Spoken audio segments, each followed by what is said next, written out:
Hi everyone, thanks for being in this session.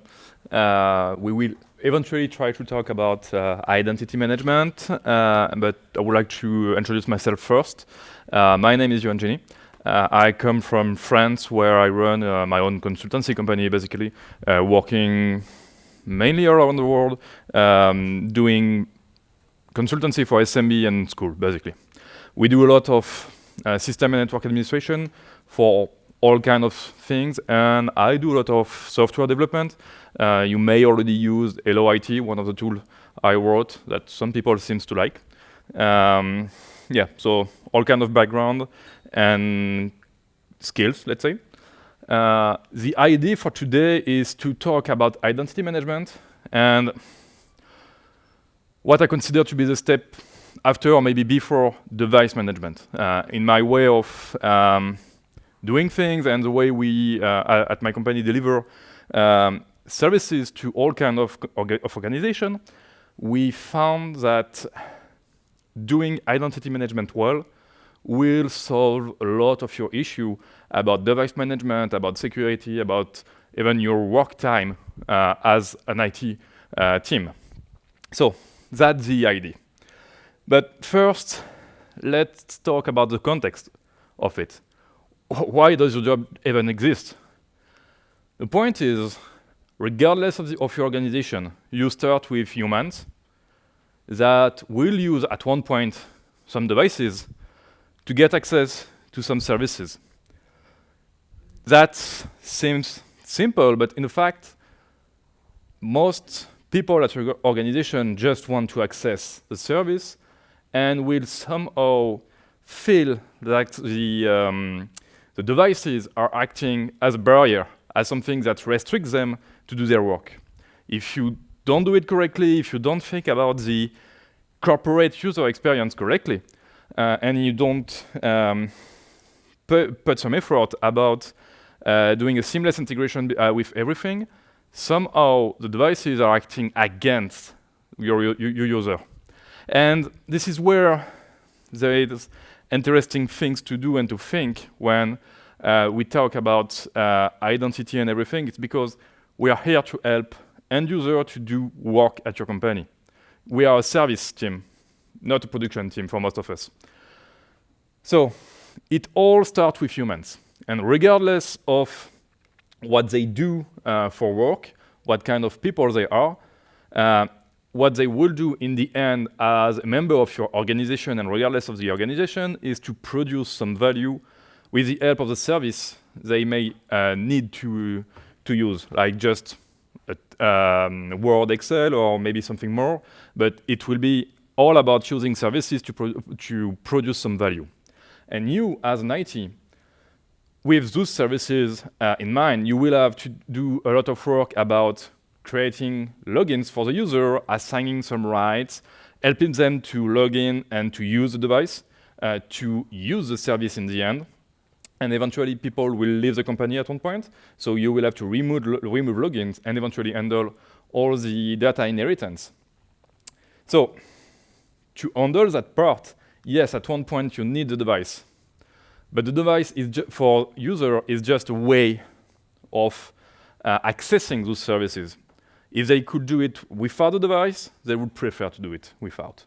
So for you as an IT, the devices are here and you have to handle it, but it's your job to maintain them in good standing operation, or in good standing operational state. So as your work, you have to select and order devices. You have to create eventually local accounts if the system support accounts. You have to install some apps to set up all the services you need and to maintain them and eventually to get them out of operation at one point. So that's the life cycle that you have to manage on the device part. But in the end, all your users are just caring about accessing those central Force 365 cloud business thing. They just don't care about the device. So that's the starting point. The workflow I tend to use a lot for all the customers who we have is really starting from the identity management to the point where for a startup that does not have yet human resources, we actually help them to structure the human resources first, and then we do IT. Our way of doing things is we start with human resources for a simple reason. For each employee of your company, even if it's not formalized, you have a job offer, you have candidates who has been eventually documented in the human resources information system, you have the interview, and at the end, you have your selected employee, your selected candidates that become an employee. And those are information and events that are really interesting for us as an IT, because starting from this human resources information, we can derive some information. From the job offer, I know the kind of devices I will need. Is it mobile? Is it workstation? Does it require high computing power or whatever? And based on the employee information, I will know if I need a French keyboard or a US keyboard, or if I need accessibility accessories, if the new employee has some vision issue or something. And also based on the information about the new employee, I know all information needed to create the local account, the account in the company to represent this person. So I know the civil state, I know which department, the first name, the last name, who is the manager, and etc. And eventually, I may also know the personal email of the new employee. And that can be interesting because based on that, I have my device selection and I have everything needed to create my login. So I will be able to first know if I can reuse some existing hardware or if I need to order some additional one. And from the login part, I will be able to know which software license I need, if I need more. And I will be also able, depending on the tool I use, to send simply a link to the new employee on the personal email to let the person set the password for their corporate account. So when they get onboarded on the first day, we already solved the password issue. They just got it by mail. And they just not got it, they got the opportunity to choose it by mail. So that's simple, that simplifies the workflow for us. And based on that, we have our device, we have our service ready, and identities linked to the new human in the company. So human resource information system as well as student information system will provide all kind of information needed. Like it's supposed to be at least a trustable source of information about your user. You have starting date of the contract, ending date of the contract, and everything. And most of them will be able to be integrated to your automation system via API or via export of CSV files simply. That's what I do usually. Most solutions we have in France are, those kind of solution are really country specific. And most of them are just able to export in CSV. So we just do nightly export of the information and we parse the change and we apply it automatically. That's one of the way to do it. And based on that, you can also get all information about team and groups. So your whole directory service can be completed at 80%, let's say, with human resource information most of the time. So the idea for us is to have this workflow. We have the human resource people who are doing something in the human resource information system, and based on that, we automatically extract the information, but we review the change as an IT. We don't really go live to production. We always do some review, but it's not like we don't create value, we don't edit it. We check that the value we get from the human resource information system is valid. If it's not, it goes back to the human resource to fix it. And if it's okay, we start actual scripts that will do change on the directory service itself.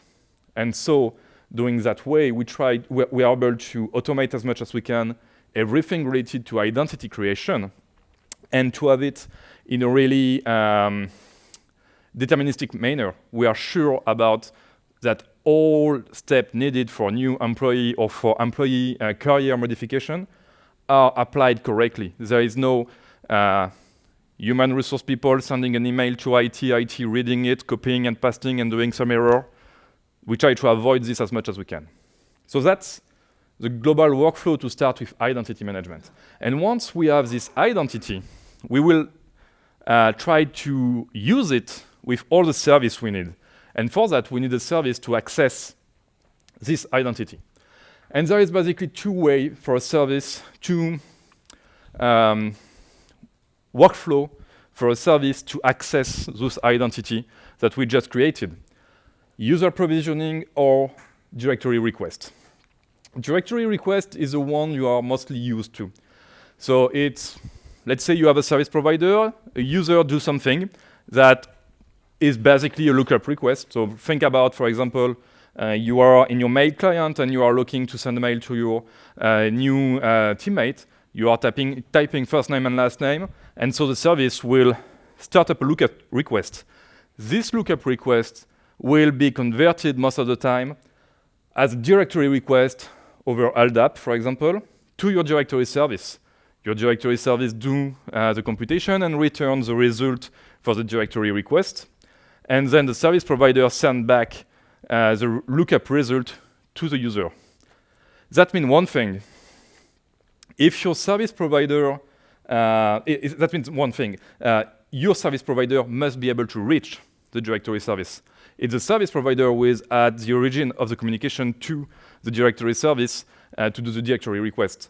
So if you are using a service provider, for example, like mail service provider with cloud-based, like Google or Office One, and your directory service is on-premise, well, you will have somehow to do something to allow the service provider to request the directory service directly.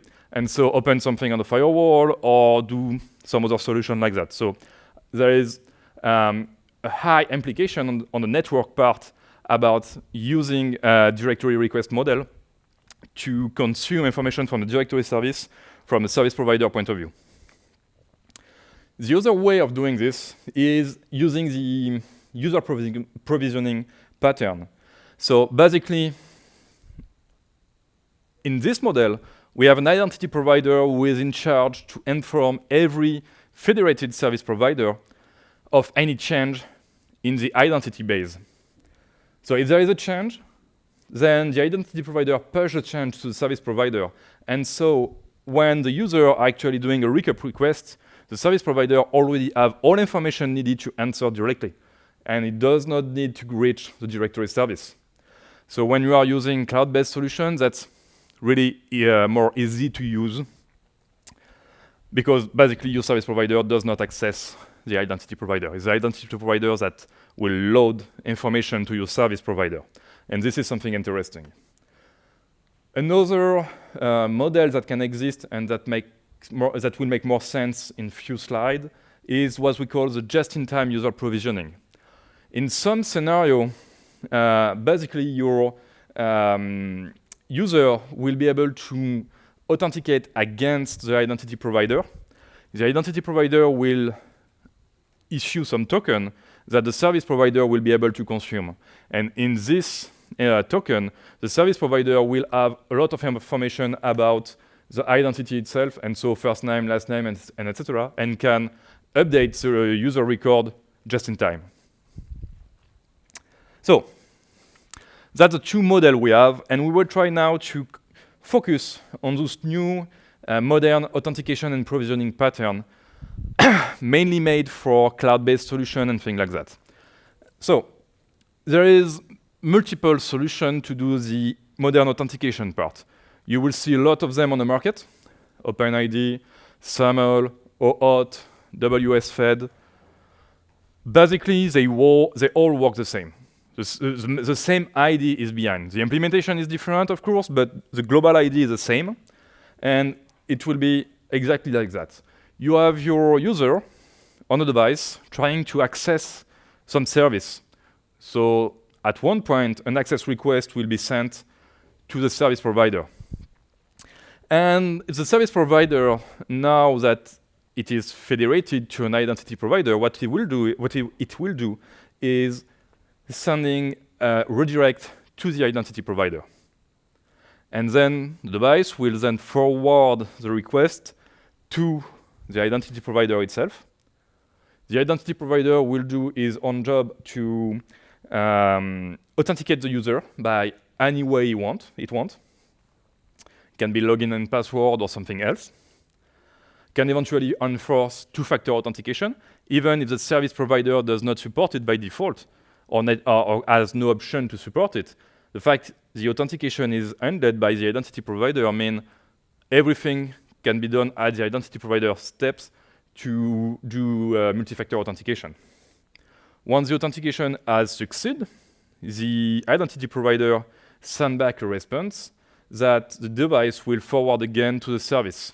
And so the service is now able to trust the identity of the user thanks to this IDP answer got back from the forward done by the device. And everything is happening over HTTPS. So everything is correctly secure at this point. SAML is the one mostly used nowadays. And basically, a SAML answer looks like that. So we may zoom a little bit. Basically, what you have inside, it's XML content, where you will have information like which service are we requesting. So for who this content is destined. Then we have some global information, especially signature information, to confirm that the content of the token has not been modified or crafted in some way.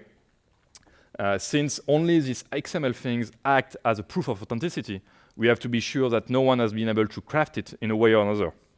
And there is time and everything to be sure that it can be replayed. And then we have something we call name ID in SAML, that's the main identity provided during the authentication step.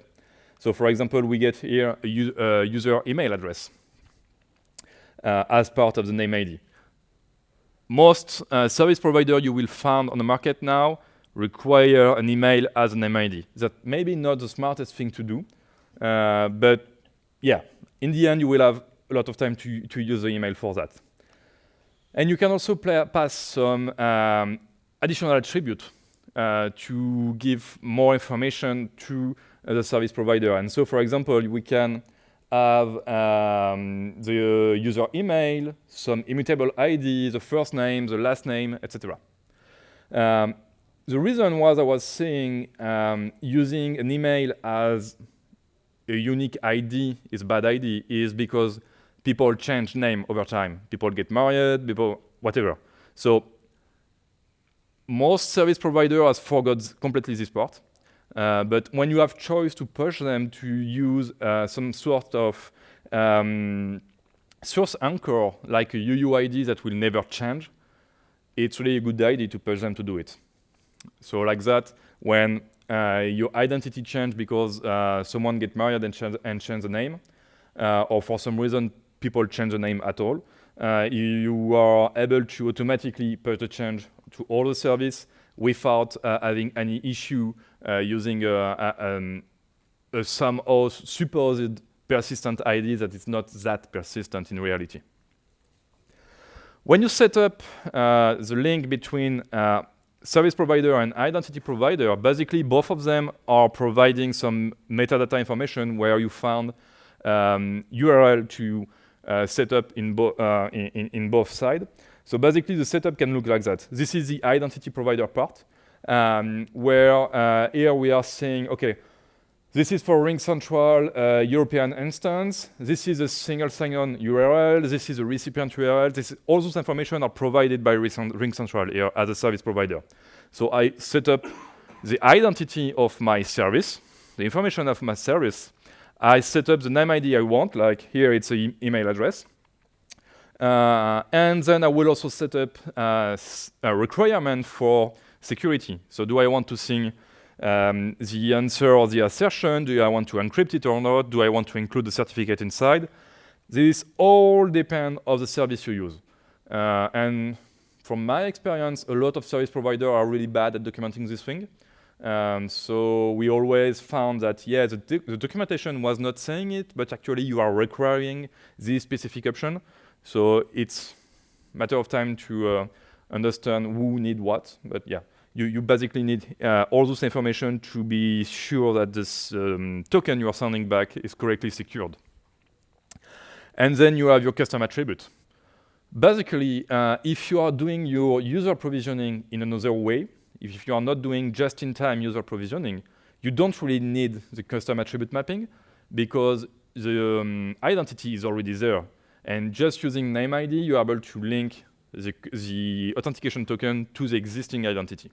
If you are doing just-in-time authentication, just-in-time user provisioning, this is where you need custom attribute mapping to provide additional information like first name, last name, and etc. About the user provisioning, now, if we talk about this part, it's simple. There is only one solution on the market, SCIM. That's what we use nowadays for modern authentication provisioning. It's basically a modern directory query language, so that means JSON over HTTP. That's all. It's REST API with JSON answer. It basically does the same as LDAP, and if you look at it, it's really, really, really close to LDAP in terms of querying language. But it's made to be over HTTPS, and moreover, it's an inverted model. It's the IDP that requests the service provider. It's not anymore the service provider that requests the directory service.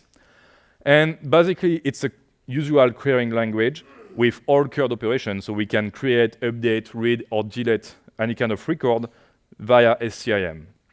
And there is a lot of filter that you can do with it to, for the identity provider to request the service provider about, does this record exist? And if not, then I create it, or if it exists but it's not up to date, I update it.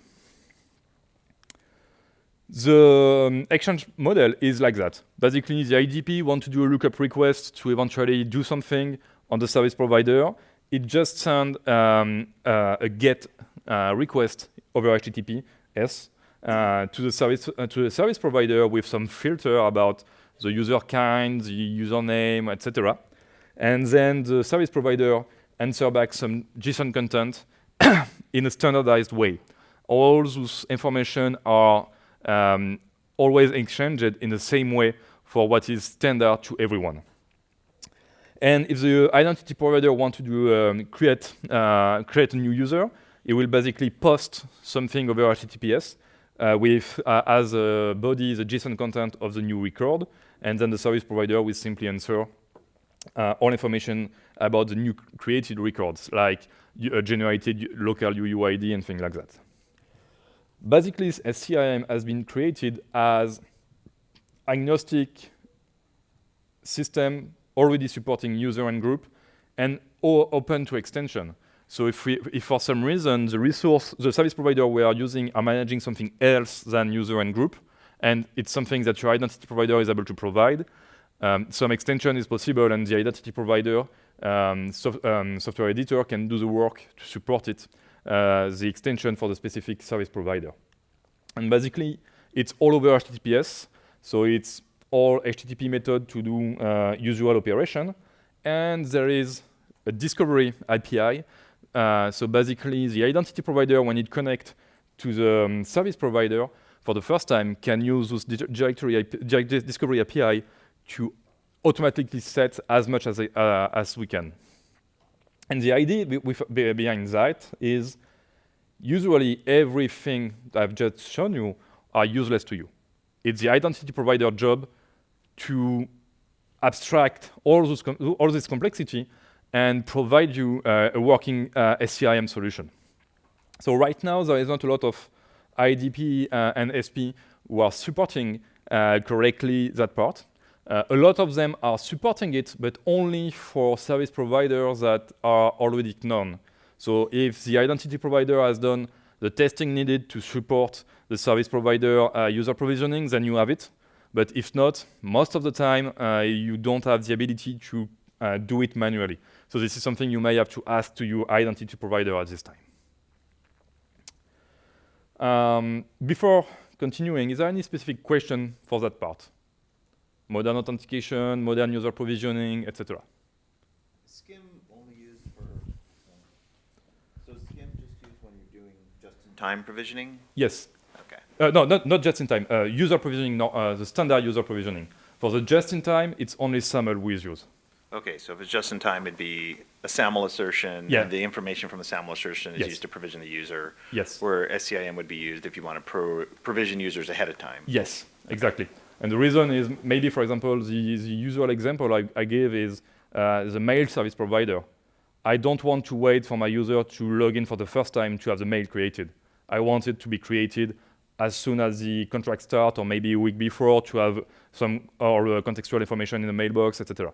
So depending on the service, you may accommodate with just-in-time, but for some of them, preemptive user provisioning is really mandatory, and this is where SCIM is mandatory. There is other way to do it, but all of them are vendor-specific. Like Google has the directory sync solution, Azure has Azure AD Connect, but all of them are really specific to a specific vendor, and you have to install a software for each. So if they don't support SCIM, you may have some kind of connector that may work with Active Directory or something else, but it's not really scalable and future-proof. The good way to handle identity nowadays for the future is to go with SCIM, and so you have to push your service provider and identity provider to deliver it, because as soon as you will go to a full cloud solution, you won't be able to use any kind of other connector like we are doing right now with on-premise ID. So yeah, that's something to push. Any other question? Okay, so now that we have our identity, an identity provider that provides identity to the service provider, it's time to focus about the user experience. And this is something interesting. As soon as we start to play with identity federation, we are getting a new kind of user experience for accessing the service that we weren't able to provide back in time with directory-based authentication.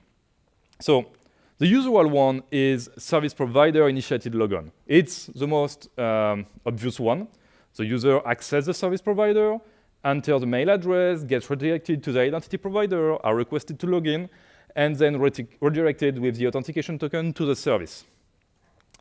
If we take a look at the user experience for service provider initiated login, it looks like that.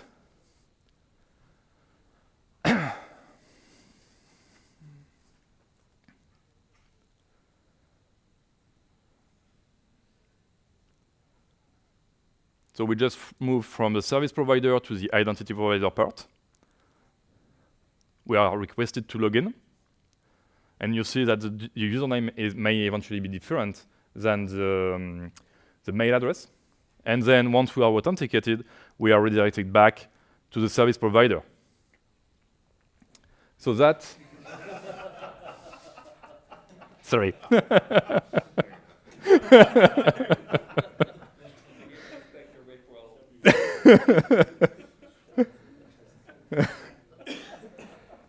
So that's the usual thing most of your users are trained now. Access the service, enter your username, and then get authenticated. With identity provider, we have another way now to handle this kind of thing. It's called identity provider, IDP Initiated Login. So basically, the user accesses the identity provider first, are requested to log in, and then select the service. So let's take a look at the user experience here. I'm directly connected, like it's my home page, my identity provider. I get connected, and once I'm connected, I'm arriving on a launch page with all federated service available. And I can just click on it to get redirected and just already authenticated to my service directly. So yeah, Ring Central is not a really good demo because it takes always a lot of time to load, but yeah. At one point it will work. Yeah, and that's it. Directly connected without having to authenticate again. This is, for example, my own identity provider launch page. So this is something really interesting to think about, because if you train user to go to the service, then to login, that means you will have to train your users for every single service you have. You are deploying a new thing, you have to tell them where to get it. Where, in the same time, if you are doing things with identity provider-based access, you are training once your user about, okay, you need something, you go to that landing page. Once you get authenticated, you have all services you are authorized to. And if something new is deployed, everything will be there. You don't need to train them to find something new. Everything will be there, and they will eventually get, so with this one, for example, we get notification. So when the user log in and there is something new available, they get a notification. And in this specific one, we also get access to the directory part. So we can use it as a directory for the enterprise if we look for contacts for other co-employees. So this one, for example, the one I use for demonstration, is built in with VMware Workspace ONE. So we get both MDM and identity provider in the same bundle. But this is maybe a bit boring, because we still have to authenticate at one point. And this is where we can have a lot of improvement and move to what I really call the corporate user experience. Talking about user experience is a good thing, but there is more we can do, and I clearly name it corporate user experience, because we are really trying here to provide something seamless for employees that work for the organization, and to help them to get things done quickly and without frustration in the middle, without having to ask username and password all the time. So this, what we've seen so far, is called identity federation. Service provider relying on an identity provider to do the authentication. This is identity federation. But on the top of identity federation, we can add single sign-on. SSO on iOS is available since iOS 7. It's based on Kerberos, so that means you must have a public Kerberos realm available over the internet. And it's fully supported by iOS. So that means the software that you have to use, the software editor and the developer behind don't even have to know it exists. As long as they provide SAML solution for their software, they may never seen that Kerberos is supported on iOS. If your identity provider supports it, it will work. Every work is done by Apple at the system level, and it's really working well. Let's see a demo. Here it's Microsoft To Do on iOS.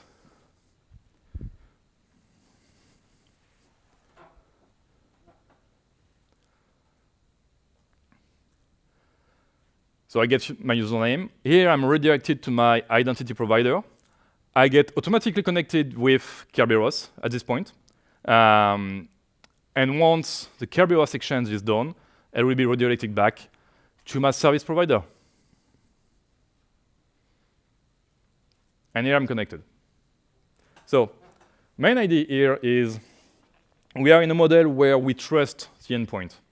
The endpoint is managed over MDM. The MDM know that it's my device. It's pushing from me some proof of authentication to the device, so I get automatically authenticated to my Kerberos realm. And so at this point, every software that I manage and can rely on Kerberos on iOS, or can rely on Identity Federation on iOS, will be able to be automatically authenticated at that point. If for some reason I want to go to something more secure, because I just don't want anyone taking my computer with an unlocked session, that is bad, but let's say someone find my computer without a lock yet, I can also use multi-factor authentication, but without going back to the password things. I can still use Kerberos for automatic authentication, And once the SSO part is done with Kerberos, I can still use a push notification on my phone to allow the access. And so we are going to the passwordless experience, but still secure. And we are still sure that we are applying a multi-factor authentication pattern and everything. So this was for iOS. And you may wonder, what about this iOS 13 SSO extension things? Well, this is the main point. Most IDP are just bad at Kerberos. So far, the only one I've seen on the market is VMware Identity Manager. If there is any user, just feel free to tell me. I just didn't find any user. So what VMware has been able to do is, if you are on their cloud solution, they manage 3 Kerberos realms for you, one in Europe, one in Asia, one in America. And if you are going to the on-premise solution, the on-premise solution is able to create a specific Kerberos realm for you that will be able to expose to the internet. So it's not your internal Active Directory realm that you will use. It's a dedicated one made for mobility purpose that you can securely expose over the internet. Kerberos has been made for that. Maybe not the Active Directory guys, but the Kerberos guys are made for that. So it's completely safe to expose it over internet. So this iOS 13 SSO extension will basically be a way for other identity providers to access this SSO experience in a most simple way. They will be able to do it with their own mechanism. That may be a bad idea to actually do your own authentication mechanism, but yeah, that's the idea. So that's a good thing because more company will be able to reach this seamless experience and improve the corporate user experience. However, this SSO extension thing will require an additional app on iOS to work. And since MDM are not able to guarantee that one app is delivered first before the other, you may have some not really good user experience when user are accessing the service, but the SSO extension is not yet here, so you fall back to a public, to a guest policy or something. So that may be more tricky to handle, but in the end, that should provide this user experience to more people. And for macOS, since 10.10, and it has been better with 10.12, we can do it with certificate-based authentication. I say since 10.10 because it's supported since 10.10 in terms of MDM payload for the certificate. It also supports Kerberos, but usually your macOS is linked to the Active Directory Kerberos realm, and that one is not publicly exposed over internet. So yes, you can use Kerberos for SSO on macOS, but it will work only internally. So if you are relying on certificate-based authentication, then you can use it both internally and externally. So that may be better. It's globally free supported by macOS. However, on macOS, developers that don't read the documentation can break things. Yeah, that's the point. I didn't name it Zoom. Sorry.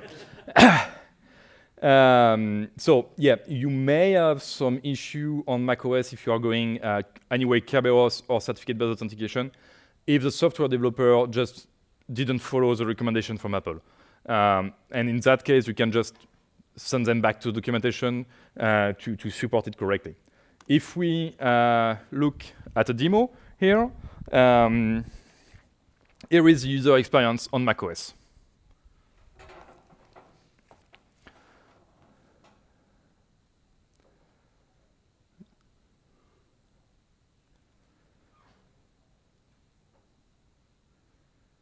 So here again, it's the identity provider doing the certificate authentication and directly back to the service provider.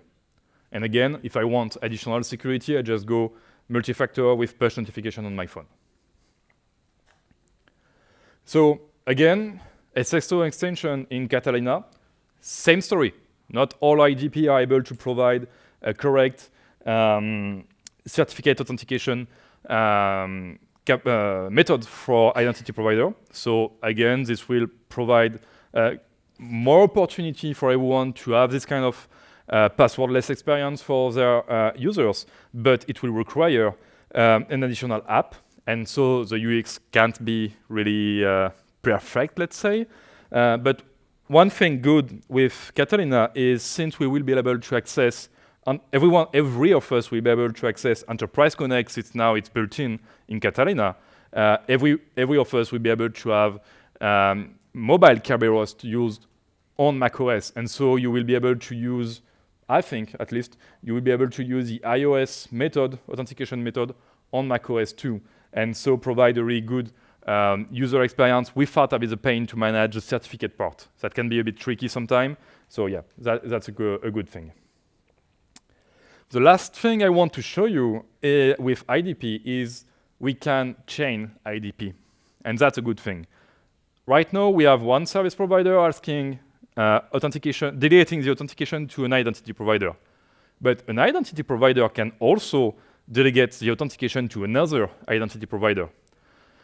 To the point where you can eventually say, okay, there is multiple identity providers on the market, and each of them is good as a really specific system. And so I will use identity provider A for a specific OS and B for another OS. A lot of people on the market may rely on existing identity provider, for example, like I see a lot of companies already using ADFS, the Active Directory Federation Service. It's nice because it's free one, so everyone have it if you have Active Directory. And so I've federated everything with ADFS, and then start to go to passwordless. And here is an issue because ADFS is really bad at passwordless. And so basically what they are doing is, okay, if I am on iOS or Android, then I forward back to VMware Identity Manager. And if it's not, I'll let ADFS do something or I forward to something else. And that's basically the current advanced model we have with IDP, doing IDP chaining to handle some specific scenario to improve some capabilities. And so, for example, we can say, okay, we are having a request coming from the internal network, so I forward to the identity provider able to do Kerberos on the Active Directory. But if we are requesting from the outside, then I forward to the identity provider able to do certificate authentication in another way, for example. So we can mix all authentication pattern based on condition, things like that. And that's really something powerful. Yeah. So that's basically all for today. I managed to have time for Q&A if you want. Just before that, I do another talk on Friday about going full cloud with Azure AD and Google Cloud Identity and how to integrate that with MDM. And it will be somehow the link to this talk, so that can interest you also. So yeah, if you have questions, feel free. I have some demo hardware if needed. Yeah. Question, anyone?